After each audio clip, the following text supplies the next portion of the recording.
এই ক্লাসটি দশম মানবিক বিভাগের শিক্ষার্থী বন্ধুদের জন্য করা হচ্ছে ভূগোল ও পরিবেশ এই সাবজেক্ট থেকে। বন্ধুরা, তোমাদের জন্য এখানে একটা সৃজনশীল ক এবং একটি সৃজনশীল খ নিয়ে আলোচনা করব। আমাদের 1 নম্বর প্রশ্ন হচ্ছে স্থানীয় সময় কাকে বলে। 2 নম্বর জিআইএস কেন গুরুত্বপূর্ণ ব্যাখ্যা করো। এর উত্তর দুইটা চলো আমরা এখনই শিখে আসি। উত্তর ক নম্বর প্রশ্ন উত্তর, আকাশে সূর্যের অবস্থান থেকে যে সময় নির্ণয় করা হয় তাকে স্থানীয় সময় বলে। আমি আবারও বলছি, আকাশে সূর্যের অবস্থান থেকে যে সময় নির্ণয় করা হয় তাকে স্থানীয় সময় বলে। 2 নম্বর প্রশ্ন, জিআইএস কেন গুরুত্বপূর্ণ।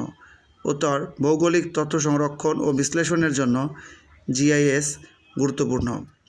জিআইএসের মাধ্যমে একটি মানচিত্রের মাধ্যমে অনেক ধরনের উপাত্ত উপস্থাপন ঘটিয়ে সেই উপাত্তগুলোকে বিশ্লেষণ করে মানচিত্রটির উপযোগিতা বাড়িয়ে দেওয়া হয়। বর্তমানে ভূমি ব্যবস্থাপনা, প্রাকৃতিক সম্পদ উন্নয়ন, পানি গবেষণা, আঞ্চলিক গবেষণা, নগর ও আঞ্চলিক পরিকল্পনা, জনসংখ্যা বিশ্লেষণ, পরিবহন ও যোগাযোগ ব্যবস্থার বিশ্লেষণ প্রভৃতি বহুবিধ কাজে জিআইএস ব্যবহৃত হচ্ছে। আর এই কারণেই জিআইএস গুরুত্বপূর্ণ। তো বন্ধুরা, সবাই এই দুটো প্রশ্ন মুখস্থ করে ফেলো। তোমরা প্রত্যেকেই ভালো থাকো, সুস্থ থাকো। আল্লাহ হাফেজ।